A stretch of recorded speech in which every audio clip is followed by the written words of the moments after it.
for the Study of Extraterrestrial Intelligence, cseti.org, and the Disclosure Project, which is disclosureproject.org. And I'd like to thank the folks at the World Puja Network for allowing us to have this hour with you every 2 weeks to discuss an update on the projects and the sort of experiences we're having making contact with interstellar civilizations and in higher states of consciousness.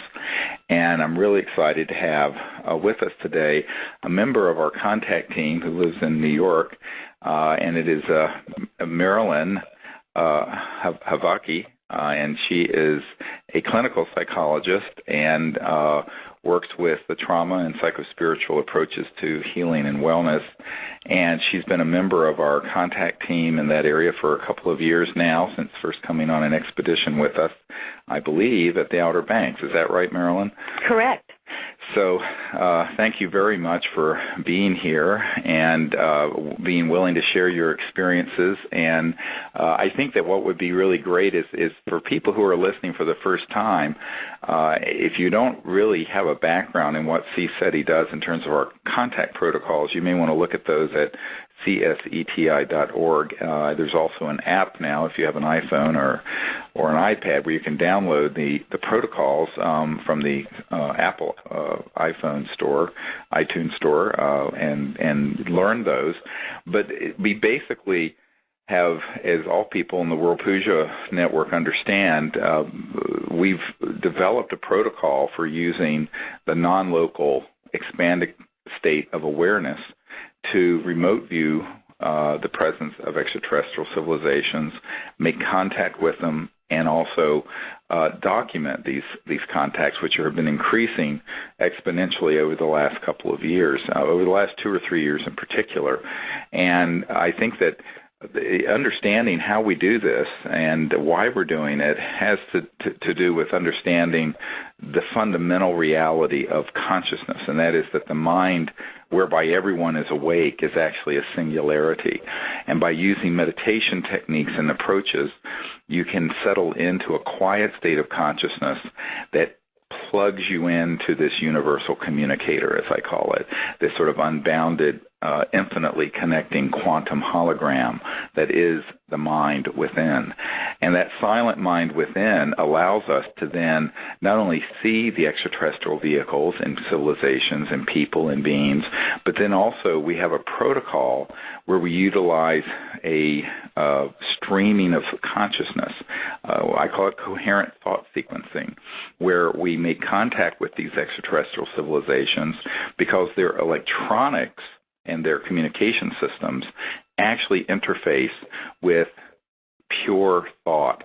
It's very similar if you think of a laser. And a laser beam has coherent light.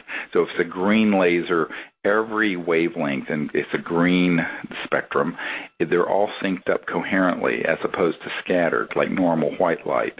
And what that means is that if we're doing this in consciousness, once the mind is expanded into this universal ocean or pool of pure mind, and you begin to then see or sense an extraterrestrial person or planet or spacecraft, you can then connect to them and as an ambassador from Earth to their people in the framework of universal peace, invite them here.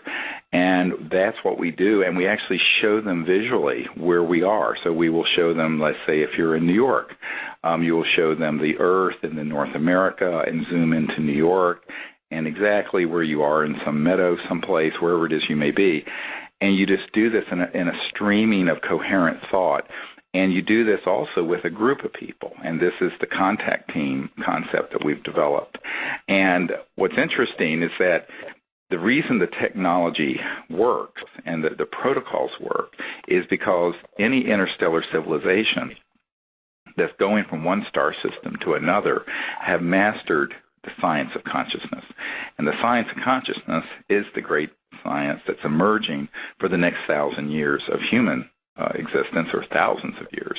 And these extraterrestrial civilizations understand that, but also have very precise instruments, I mean literally electronic devices, that interface as easily with coherent thought as we would switch on a cell phone. or turn on a TV set and get a radio and get a signal that's electromagnetic, because they have understood the transdimensional nature of the universe, that it's a conscious universe, and also that their technologies are refined enough to interface so that if they want to turn on a device, they can look at it and think to it, and it turns it on. Yeah. And so this is something which it sounds very science fiction, except it's been observed and documented by people in the aerospace industry that I've worked with for at least 60 years, and is known to be an actual science. And so what we've done is to take the concepts of the ancient Vedic teachings of consciousness, and we actually do pujas on these expeditions and teach people a type of mantra meditation and expansion of awareness, and then we use this coherent thought sequencing to make contact with the ETs and show them where we're located. So that's just sort of a quick, 5-minute or so overview. And this program is called the Close Encounters of the Fifth Kind Initiative, and that stands for we say CE5 for short, an initiative that's an ambassador program so that we train people to make contact for peaceful purposes.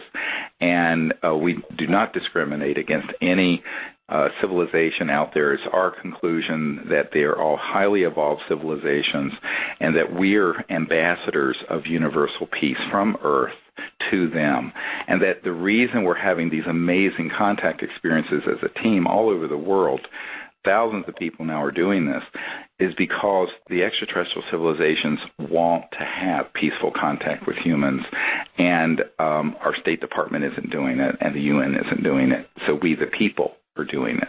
And that's really one of the central programs of CSETI. And if you want to come on one of these expeditions, there's more information about them at cseti.org. So with that brief overview, I just want to again welcome Marilyn to the show. And if you can, why don't you share a little bit about what happened as you began to get involved with this, Marilyn, the sort of amazing experience you had at the dentist office, and just some amazing things.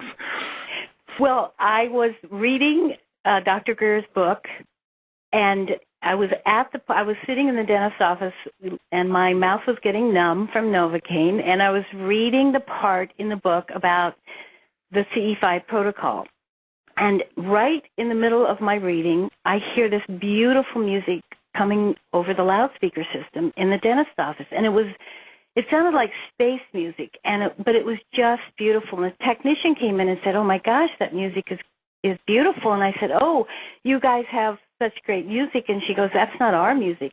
Then the head dentist came all the way from the front of the office and was kind of yelling through the office, "Who has this music? It sounds like a spaceship is about ready to land." I kid you not, the head dentist said this.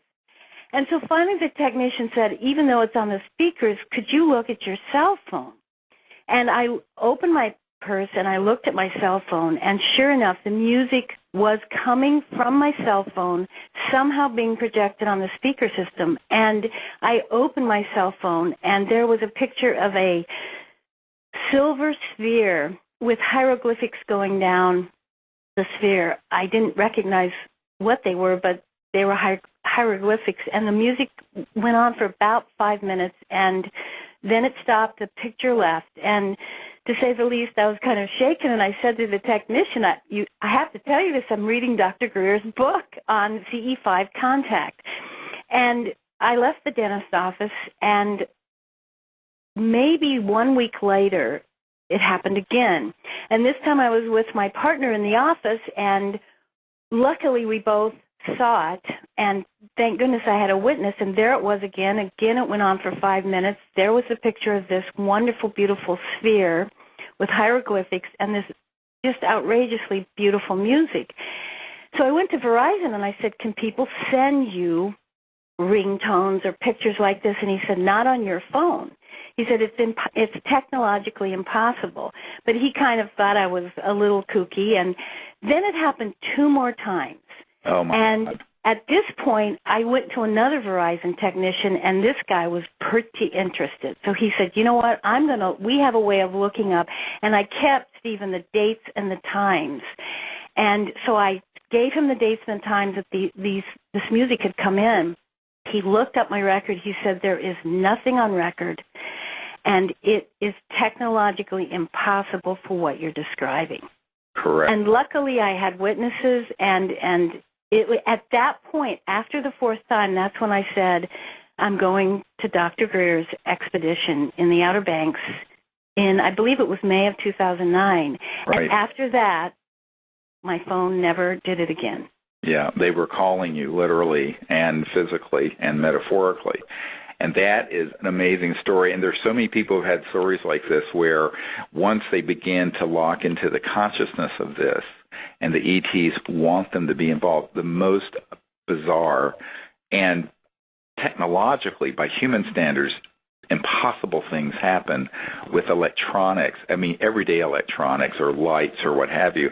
And it's really, but it makes sense once you understand the transdimensional nature of extraterrestrial civilizations, where they can be present in the room with you, not visible with the naked eye, not fully materialized, but can be doing things in your phone or through a series of electronic tones or an orb or some other sort of phenomenon. And once you understand that, they can be folded within space-time in another dimension, but interfacing with this dimension, this three-dimensional space-time with our electronics, then it begins to make total sense. And that's one of the things that we teach people, how to make that kind of contact and how to continue it in ways that really no government can interfere with, and no government can stop, because it's way beyond their pay grade. I hate to say it, but so this is what's really beautiful. And the people like Marilyn, and also your partner and other people who have had this, and there are really many, many people who've had versions, not exactly what Marilyn just described to all of you, but aspects of that once they read. And I don't know which book you were reading, if you were reading Hidden Truth, Forbidden Knowledge. Or yes, that was it. Hidden Truth, Forbidden Knowledge.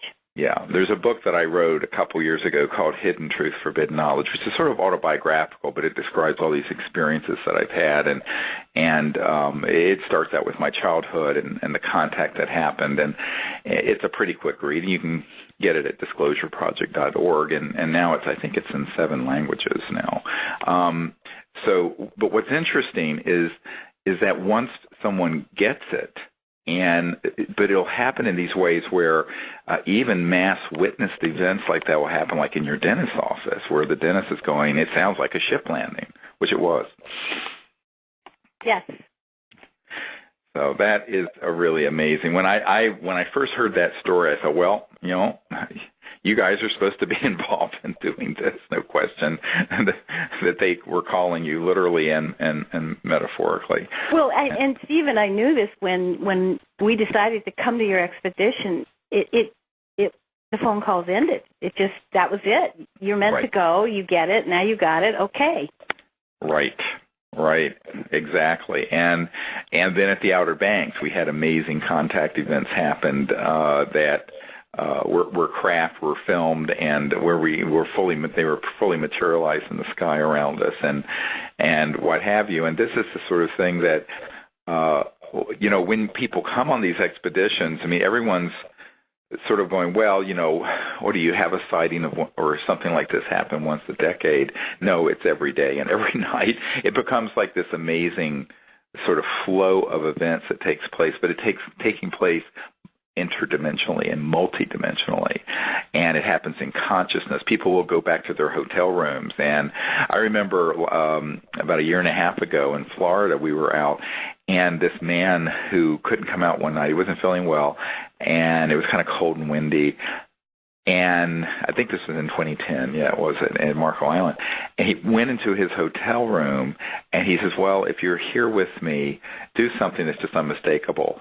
So there was like this brilliant blue sphere, like what you're describing, except yours was metallic, I think, on your cell phone, but this was actually three-dimensional, floated in the room, went over to his microwave, went ding, ding, ding, like you do when you're turning the microwave on, turned the microwave on, and then he could not turn the microwave off because it was wanting to show that, yes, we are absolutely here, and he had to unplug it. He had to pull the cord out of the wall to get it to stop. Well, I remember in England last summer, not this summer, but I had my backpack with my radar detector off. We were in a crop circle, Stephen, and I don't know if you remember this, but we were in a crop circle, and you were in the middle of the circle. And my knapsack was quite a bit away, and all of a sudden my radar detector not only turned on, but started with the Brittany beeps, which were beeps that came out of the radar detector that the radar detector doesn't have in it. Correct. Those particular beeps. And they went on for, I think, like 2 minutes in the crop circle. Oh, yeah, at least 2 minutes. I think longer than that, more like 5 to 10. In fact, they went on until I found the detector in your pack. We took it out, and I looked at it and then put some buttons. But it was, and the tone was dun, dun, dun, dun. Yes, dun, that was dun, dun, dun, dun, dun, dun, dun. Now, when we were in Brittany in France, previous to that, we had another detector that was there. It wasn't Maryland's, but it did the same cadence. It did the same tones, but it did it for 2 hours and 9 minutes or something unbelievable. Oh, and when it was doing this in Brittany, it was doing it while there were all these other bizarre phenomena. And this is where we had a ship that quasi-materialized in the field. And I didn't realize that we were going through some old photographs, and we found this beautiful purple disc hovering, huge, about 10 feet above the ground, over by the puja table, because I was getting ready to do a puja where we honor the ancient enlightened masters, and then we do a meditation and go into cosmic consciousness together as a group. And we had like 60 people there. And we were just about to do that, and everyone on the side of the circle where I was sitting, and it was still very light because we were in Brittany in July, and it stays light till 11 o'clock at night. We were there, and suddenly there was this multicolored purplish sphere that was, I don't know, maybe 30 feet across, that was about 10 feet outside the circle, on the other side of the circle, that just blipped in and blipped out, materialized and dematerialized. And everyone on our side saw it, and they went, "Oh, my God, what was that?" I said, "Well, they're here. And they're here to do the puja and the meditation with us. And these are the interstellar, highly enlightened beings that have been guardians of higher consciousness on Earth for literally millions of years." And I'm not exaggerating, millions of years. And Emery, a guy on our team who takes photography, snapped the photograph, and you can see me pointing with my finger. And at the end of my finger, exactly where I'm pointing, is this beautiful royal purple disc that's there in the photograph, hovering about 10 feet, 5 to 10 feet above the field near the puja table. Amazing. Awesome. Yeah, it is. And this is the sort of, so, people, we're going to come out, I hope, soon with a new book and DVD that have all these new images and experiences on them, because, I can't believe it's been 2 years since we released a Contact Countdown to Transformation, which has a DVD with it that has a lot of the images and pictures. But in the last 2 years, so much has happened. We have had so much contact with both tones and video and lights and contact and actual extraterrestrial beings that we've been able to photograph. I mean, physical beings that we didn't have 2 years ago, that it actually eclipses everything from the previous 19 or 18 years. That it's just amazing what's happening. So anyway, when people come on these expeditions, I mean, they have sort of shocked at what it really involves, because it's a whole week in higher consciousness training, remote view training, but also then going out under the stars till 1 o'clock or so in the morning and making contact and having all these sort of things unfold around us. And the reason I believe it's happening with such increasing levels of contact is because the ETs urgently want it to happen. And they know that the time for transformation on this planet, where we start an entirely new civilization, an age of enlightenment, of world peace, but not just world peace, interplanetary universal peace, and bringing forth these new sciences and technologies and free energy and anti-gravity and a whole reordering of our macroeconomic system and the development of an enlightened civilization, that the time is very urgent that this happen, and they're increasingly making this kind of contact. So, and it happens in all these sort of extraordinary ways. And some people have asked, well, why do you have like these magnetometers, which are actually this iPhone app I was talking about actually turns your iPhone into a magnetometer so that when a craft is approaching, it will signal audibly, and also a needle will tilt, showing the magnetic field changing as a extraterrestrial vehicle approaches. And the tones that we send out into space, there are some beeping tones that were recorded in a crop circle from ET craft that was there.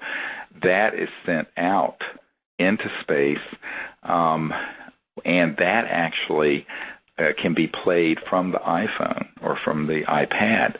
So this is a really cool app, and for people who can't come on these week-long expeditions. But and even if you do, it's nice to have on your phone if you have an iPhone or an iPad. And so what happens is that we find that when we have these magnetometers, we have professional grade ones, and also these radar detectors. It's like when if you're going down the highway and you have one of these things that pick up the police radar. Those will be out in the middle of very remote places. And in the case where Marilyn was talking about, we were in this field, far away from anything that would cause it to go off, and it just spontaneously starts going off in this dun dun dun dun. Dun, dun, dun, like that, over and over and over. Stephen, that same, my radar detector, the day we were leaving the site in England, again, my radar detector was off. It was in my backpack. It was in the corner of the room. I was packing my suitcase. It was 7 a.m, and doesn't it start with Brittany beeps again? Oh, my God. Da, da, da, and it went on for 15 minutes in my room, going off, and again, no one was by the backpack, no one tripped it up, and the radar detector was off. So there it was again saying goodbye because we were leaving. So things happen a lot during these expeditions. It does. It happens every day. In fact, several times a day. And what you find is that these electronics will do things that they cannot do. They're not even programmed. They don't even have the physical capability to do, like your cell phone, getting this sphere with the ET writing on it, on the sphere, which it couldn't do that, and yet it did. And so obviously what we're having are transdimensional electronics from extraterrestrial civilizations once we open this sort of vector of contact, this opening to contact that happens. Well, one of the most amazing things I want to say to encourage anybody to go on these expeditions, it's for CE5 contact, but I think what's happened to me and many people who have gone is by understanding this expanded consciousness, this is how we're changing as a human race, and really it's about meeting the ETs in this higher state, not having the ETs come down. And as you say many times, people want to come and kick the tires of the craft. It's not about that. It's about human consciousness raising up in this transformational time. And the goal, or one of the things, is to make this ET contact. And when we become a cohesive consciousness group, either in these expeditions or even coming back home, and many people have formed local CSETI groups, that cohesive consciousness is how we have to walk around in the world together. And once that's open, it's like opening lines, or it's like a radio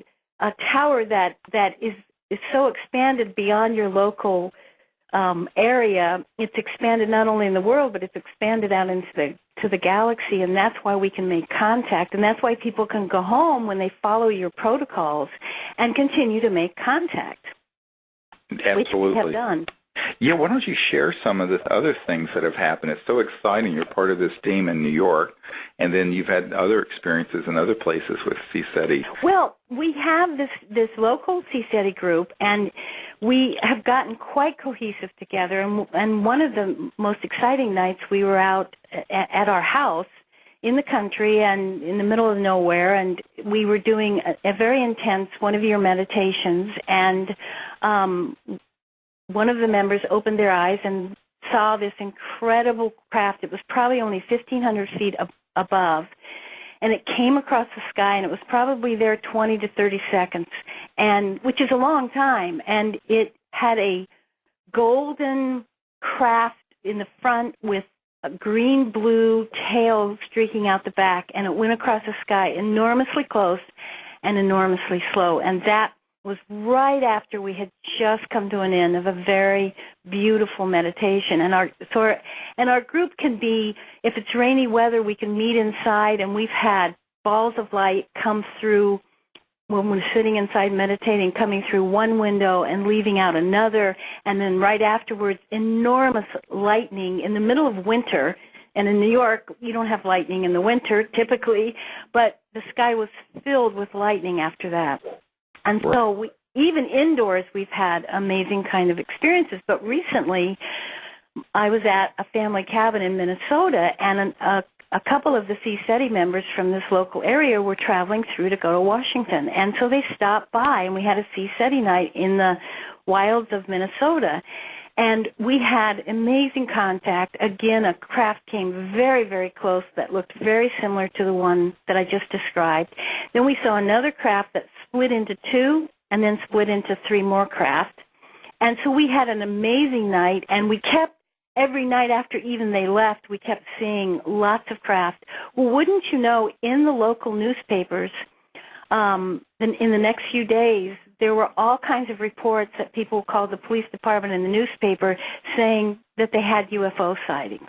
Yes, this happens a lot when CSETI teams go to an area, and it ends up getting, even back in the early days when we were down in Florida and near Pensacola, and we had people out on a beach. I was training, teaching them these protocols, and we had 4 ET craft appear floating towards us against a very stiff wind that was coming off the Gulf. And we have photographs and videotape of that are in this DVD that's out with this book, Contact Countdown to Transformation.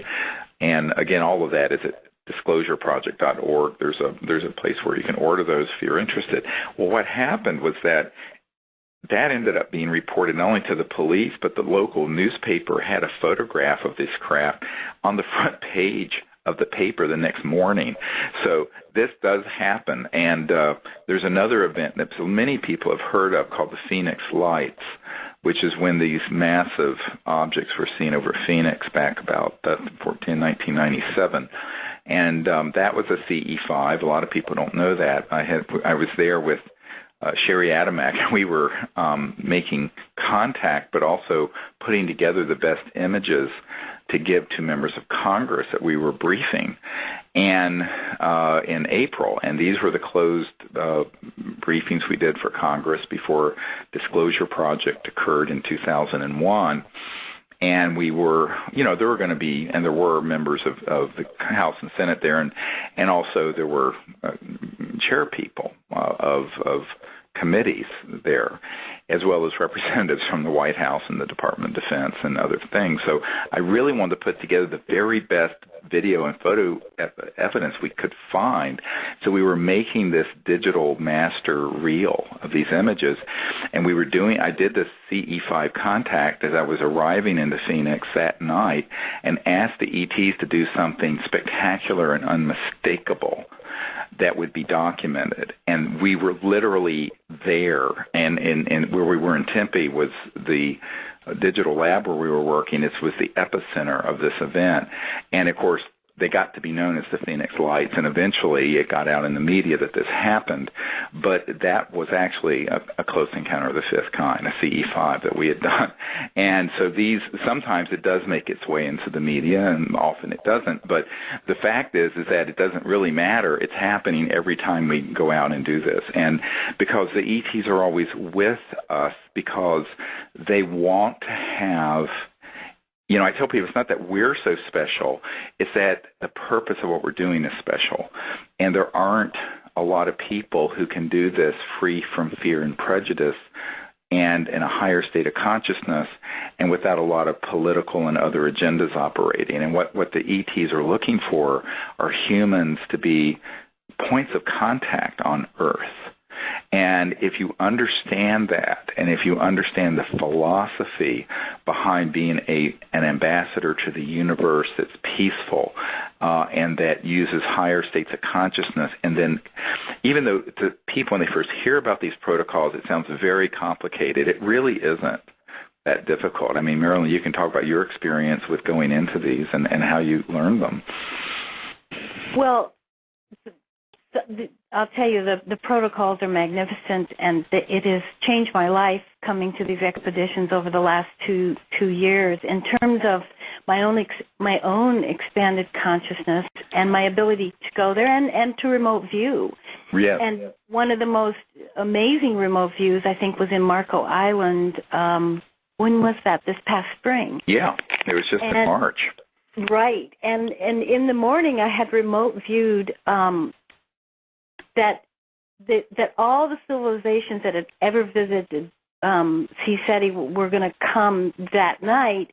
And all of a sudden I saw this station where this man in a military uniform of some kind that didn't look familiar at all, but was very friendly, and he said, everything will stand down tonight.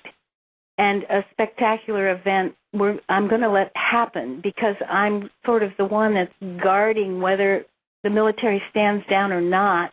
And I didn't quite know what this meant, but that night, and you had a meditation that said not just all civilizations that had visited Seti, but all that had ever visited Earth. And sure enough, that night, you had done a puja, and right afterwards, we saw 3 hours of these most magnificent lights blinking on and off in the banyan trees not far from, just across the bay.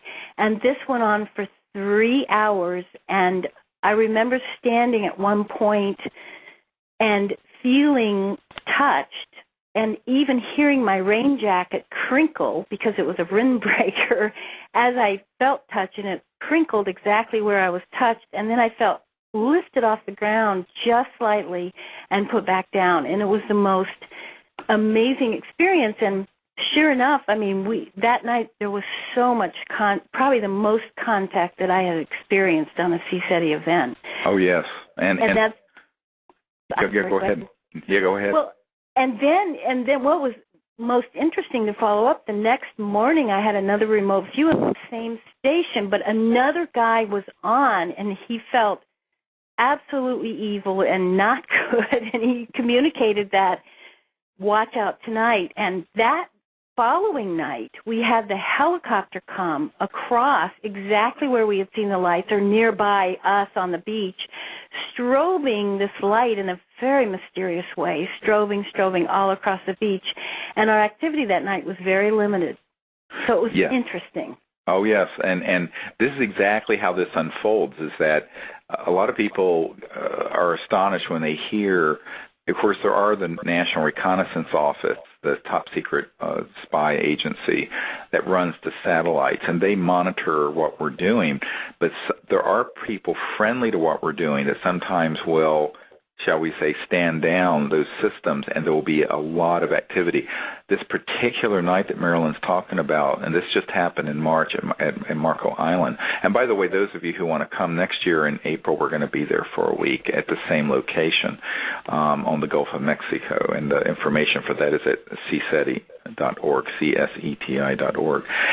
And I and Marilyn and several people got that night there would be this kind of contact, and I could see that it was being monitored and recorded, but there was like an opening where normally when there's that much close, and you have to understand these were a few hundred feet away, where there were objects that were visible to the naked eye that were materializing in front and on the beach that would appear and then disappear and swirl.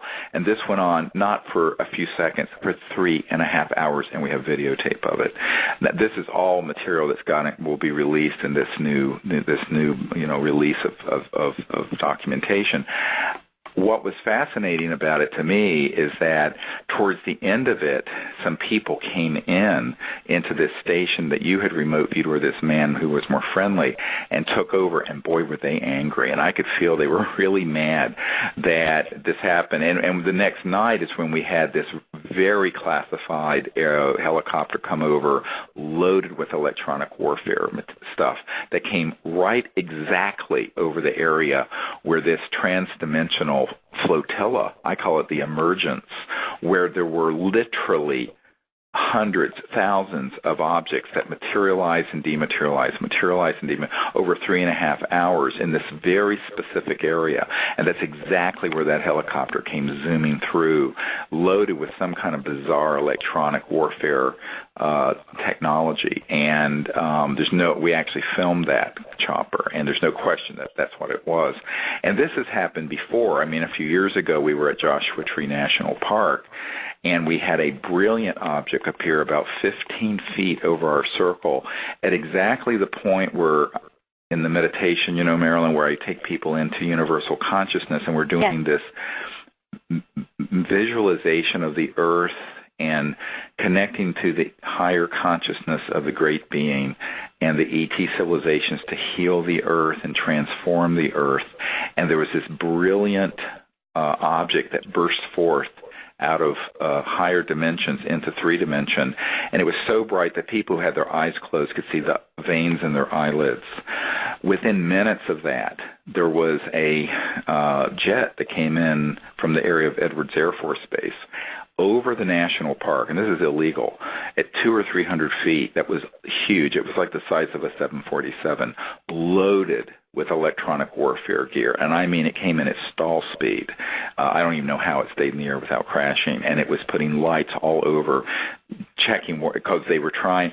And so what we find is that there's this cat and mouse silliness going on where people who do not want this contact to happen try to suppress it, and yet the ETs keep finding ways to allow it to happen in ways that are mysterious to some but very clear to us. If you understand transdimensional manifestation, faster than the speed of light, communication and travel, and once you master that, which is what we teach people to do on these expeditions, they can't do anything about it. It's just going to happen. And that's what's so wonderful, is that what Marilyn was saying, we're reaching this critical mass where it's sort of the morphogenic field that Rupert Sheldrake talks about, where there are so many people now doing this. There's so many thousands of people now who've learned these protocols, and from Malaysia to Russia to South Africa to China to everywhere.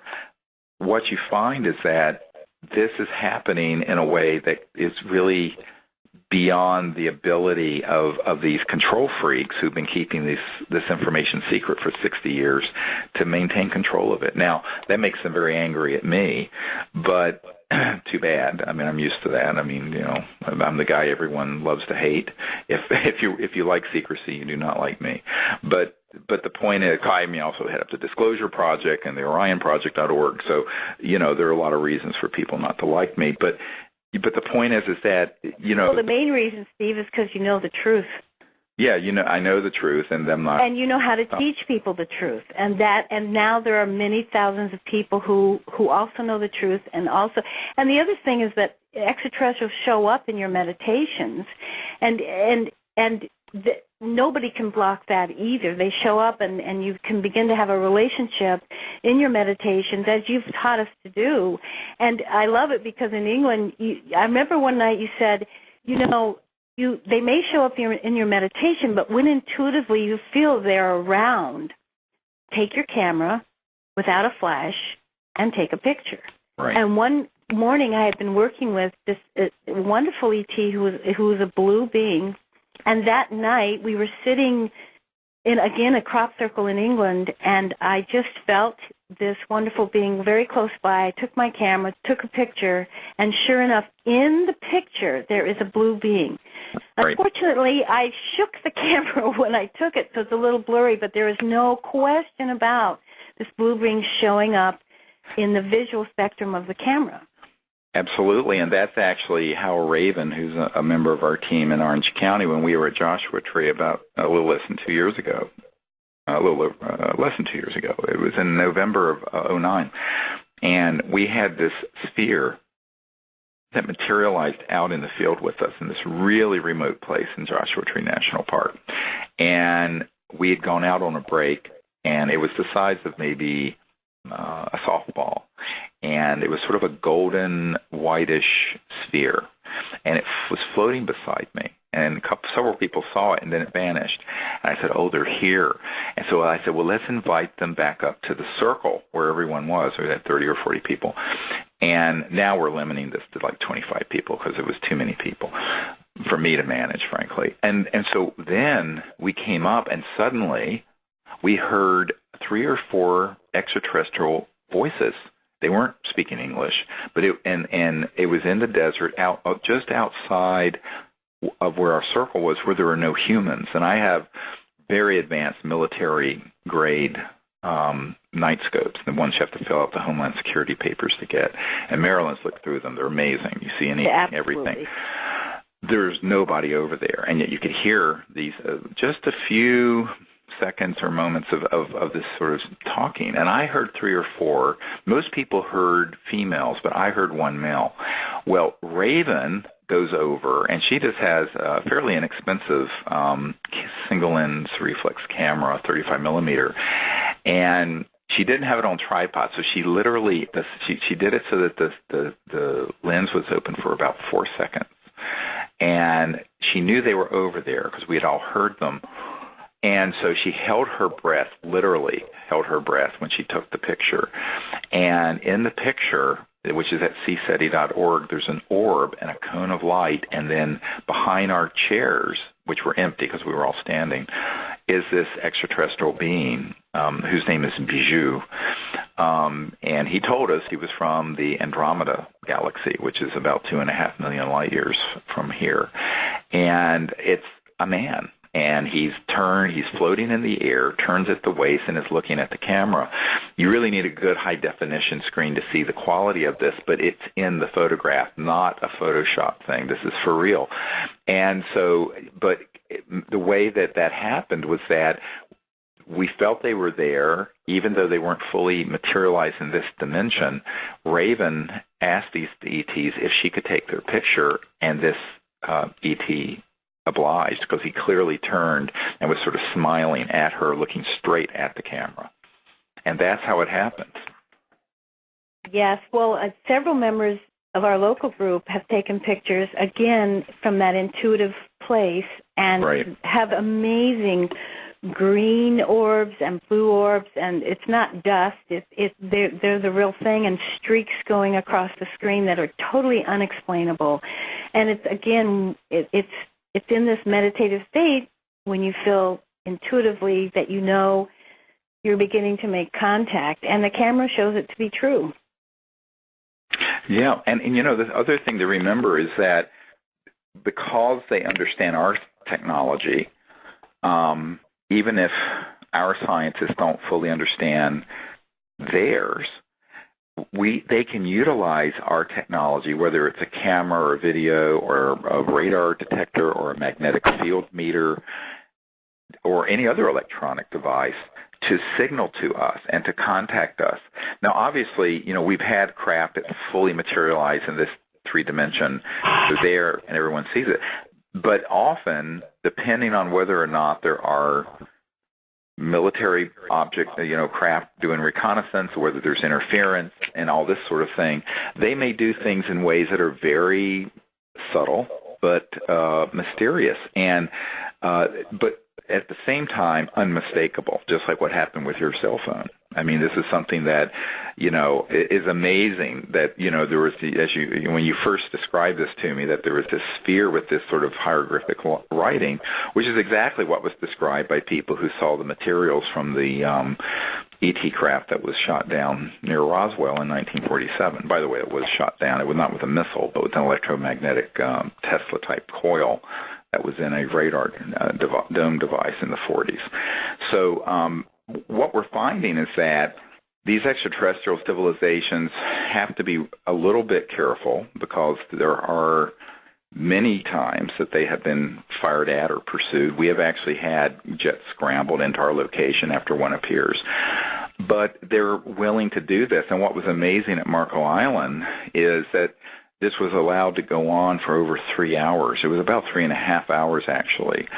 And with the night scope, it was hundreds of them that appeared. But even with the camera that we have a camera that's hooked up to a night scope that a member of our team, Jack, who lives in Ohio, who was there. There's, I think we counted something like 60-some of these objects that are actually filmed very close to our group right there on the shore of the Gulf of Mexico. Well, and that was, I think, the same night that you had done a puja over to the side, and you went back during this 3.5 hours to where you had done the puja, and I believe somebody had taken pictures. One picture you were there, the next picture you weren't, the next picture you were there again. And so at some point you became very translucent over by the puja where you had done it during that time. Yes, and there's a lot of this sort of mysterious people who've studied the Vedas and the Rig Veda, Sam Veda, but also the understood the cities, SIDDHIS, and we teach all this on these expeditions so people understand what is involved with levitation, materialization, dematerialization, seeing the future, remote viewing. These are all things that are part of the science of consciousness that are part of our birthright as human beings. It's not like you have to be a guru that's been in a cave for 30 years. Amazingly, people from all walks of life have come on these expeditions, learn these techniques and protocols, and then they're learning to remote view and make contact, and amazing things are happening. I totally reject this idea that it's something, some elite group of psychics can do this. It's just nonsense. Everyone can do this. And that's, the beauty of it is understanding that every single person has folded within them the totality of all that exists in the universe in this quantum hologram of awareness, of mind. And it's about the human ego and individuality becoming silent and that drop becoming one with the ocean. And when that drop becomes one with the ocean, everything's possible. And that is really not that difficult. And it's something that is so edifying to do anyway for your own spiritual development. But then it has all these practical applications for interstellar contact because these ET civilizations certainly understand the science of consciousness and have electronics that do things that would sound like the ancient masters in India or the Himalayas with these cities, these abilities and powers and different things. And one of them is this and we've had this happen for years where I will be approaching a group of ETs that will be partially materialized or scintillating, just an area that will be out in the field or on the beach. And as I go over there, people will see through me. I mean, I feel like I'm there, but I'm in a very rarefied, higher frequency. But well, that happened in the Outer Banks in 2009 when the craft flew into the ocean, and then we had those light points come, and you went out, and you had a mist around you, and you slowly looked like you were disappearing, and you had quite an experience. And those points of light, I think there were 3 of them, different colors, were there also for quite a while.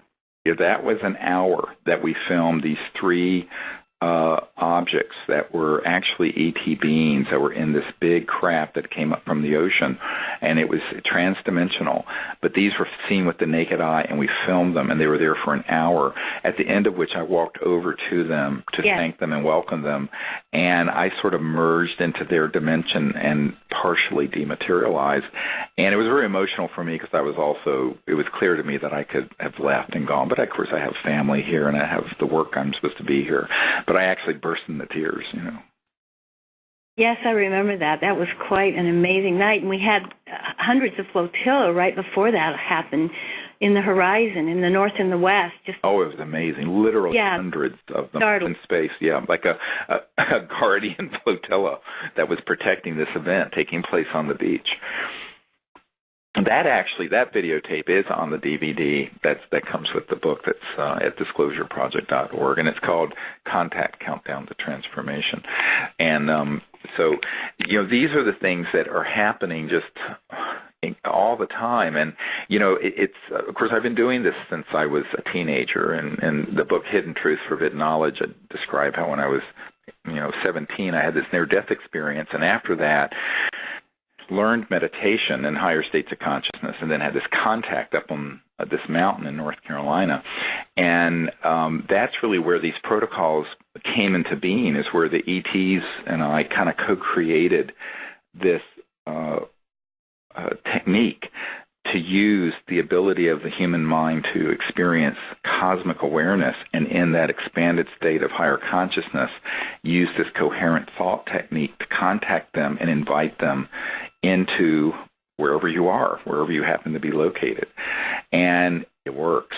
And people are having these things happen, and I'm very gratified to say this, when I'm nowhere around. I tell people years ago that my whole purpose in sharing what I'm doing is so that if I drop dead tomorrow, that everyone could do this, and my existence on this plane is redundant, completely unnecessary.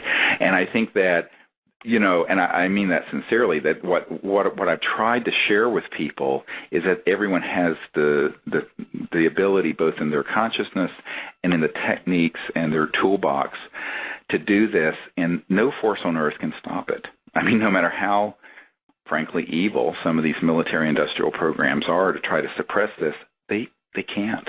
They can't stop it. No, they can't, and it's a common denominator. It's not the common separator. Exactly. It is the common denominator, and we all have it, and that's what your protocol really is an incredible, and it's brilliant, and anybody who gets a chance to go on your expeditions, their life will be changed, because it is traveling in consciousness, and once you learn and understand what this expanded consciousness is about, it also brings you hope of what we're going to be able to do as human beings on this earth, as well as with our ET brothers and sisters, and that's pretty marvelous. Right, and that's really why they're here, because they know we're at this critical point where humanity is kind of going from rambunctious and rather destructive late adolescence into something resembling maturity, the hallmark of which is a peaceful civilization. We're not quite there yet, but they know that we have the potential to get there, and they're very much eager to have points of contact, and they need those points of contact, because contrary to the science fiction fantasies, they're just simply not going to land and force us to become civilized, and we have to do that, we the children of Earth, but with some help from our friends.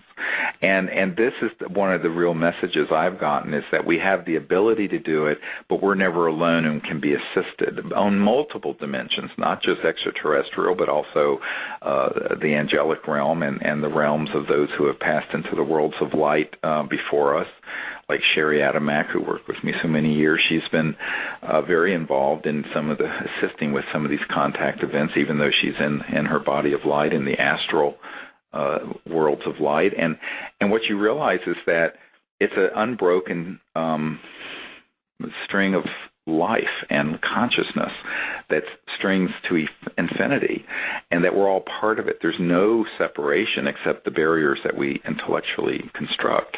And so we can deconstruct them, and we can transcend them and experience this oneness of consciousness and life, and in that make contact with these dimensions and these civilizations that are here. And they're here to help, and they're here to understand, and they're here to assist, but they know that the real work that has to happen from humans who are enlightened enough to understand this. And I always tell people, you don't have to be perfect to do this, because if you waited to be perfect, you'd never do anything, because we're human, and this is Earth. This is not Haranialoka or some astral heaven. So we have to accept the fact that we have our limitations and our condition, the human condition being what it is, and yet there is this perfection folded within all of us that one can experience and begin to allow to move through us, in spite of ourselves sometimes, perhaps. But and that's certainly a very humble and I think correct way to view it. And in that is where the grace is, and where the magic is, and how these contact events take place, is being in that state of awareness and allowing it to take place in spite of. And most people get so hung up on what they can't do, they don't let what can happen manifest in their life, and that's what this is really about. And it is being human. It is being in that human state creating what you're talking about, that's the point. We're not supposed to be above ourselves. We're supposed to be in this human experience, creating this incredible ability to expand this consciousness, not only to connect with ETs, but also to create this incredible peace on Earth that we're capable of. And that's in our human forms. Right, and that's what we have to do, and in that also to bring forward the sciences that have been withheld from the planet. I mean, I remind people that we're about 100 years into a period where we could have had world peace and also advanced technologies, free energy, the elimination of poverty, the elimination of environmental destruction. This is not a utopian fantasy. This is actually physically here already. There are folks who do not want that to happen simply because they enjoy the power of the centralized system. But that doesn't mean that we have to be slaves on their plantation, except that we get brainwashed that we have to be slaves on their plantation. We can say, no, we're going to be free. I'll never forget when the head of Army Intelligence threatened me back in 1992 and said, just, who the hell do you think you are doing this? And I said, well, I'm a free denizen of the universe, and this is what I know to be true. And I proceeded to explain the power of this state of consciousness and the experiences, and he just looked and said, well, there's a whole group of CIA and National Security Agency, NSA people, and he said, well, we know exactly who this son of a bitch is. And I said, well, yeah, so anyway, some of these stories are in Hidden Truth, Forbidden Knowledge. They're kind of hilarious because of my interactions with these kind of characters. But, you just go forward and you just say, well, look, here's what the truth is. You're not going to be daunted by the kind of nonsense. And the ETs know that we are in a stage where this potential within us has to be brought to the fore and quickly. And I think this is why the level of contact, and I have to say also the caliber of people, very conscious, intelligent people like Marilyn had these extraordinary things happen and have been pulled into this effort and invited in and insistently. I mean, I remember when you first told me this story with your phone and these tones and this sphere and all this, that it was almost like an insistence. Yes, it felt like that. Well, it was. Yeah, absolutely. Yeah, and I told you, I said, yeah, they were wanting you to say, yeah, do it. So people need to realize that these extraterrestrial civilizations, of which there are many, are working together, and yet they're very much want to have points of contact here for this transformation to take place, because it's not, it's like when Larry King asked me, oh, well, why don't they land on the White House lawn? I said, well, who's the White House? The one in Colombia, South America, or the one in Russia, or the Kremlin? Or they're looking for people, pure-hearted, intelligent, conscious people who understand this, who will do it without the usual Manichaean worldview of us versus them and good and bad and good ETs and bad ETs and this whole fantasy that you hear about out there. That's just really a brainwash.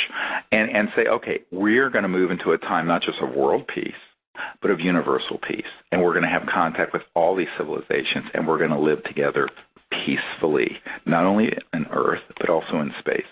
And that's the consciousness, that's the thrust behind what we're doing. And once you accept that and move in that direction, there's no limit in the ways that these extraterrestrial civilizations will contact you directly and indirectly, and also in these strange transdimensional ways, even with your phone. So we're using that as an example. It could happen in any. Well, and it can happen. I'll tell you, I have to say one last thing. Last week in a dream, all I was told in the dream was, look at Orion. And I saw the wonderful Orion in my dreams, and I woke up, and that morning at 6 in the morning when it was still dark, and I kind of forgotten about the dream, and I was walking my dog, and I looked up, and I saw Orion, and I thought, oh, yes, I just dreamt to look at Orion. And right then, Stephen, a beautiful craft moved across the sky. I yelled to Diane, please come and look at this beautiful craft. It was in the sky for probably 30 seconds, moving very, very slowly right across Orion's belt. Oh, my God. That's so awesome. And interesting, last night, my wife and I were walking out here on our farm, and we were talking about this expedition that's coming up in Southern California this week. And as I was talking about it, we had a craft fly right over our heads underneath the clouds. That was this brilliant blue-white, almost fluorescent white, brilliant ship. And so these sort of things happen. It's not like it's rare. It happens all the time. And it's beautiful once you get into the state of consciousness of understanding it and knowing what to do. So, well, Marilyn, we're out of time. I can't believe it's been an hour already. But we need to wrap this up. I do want to thank you for sharing your awesome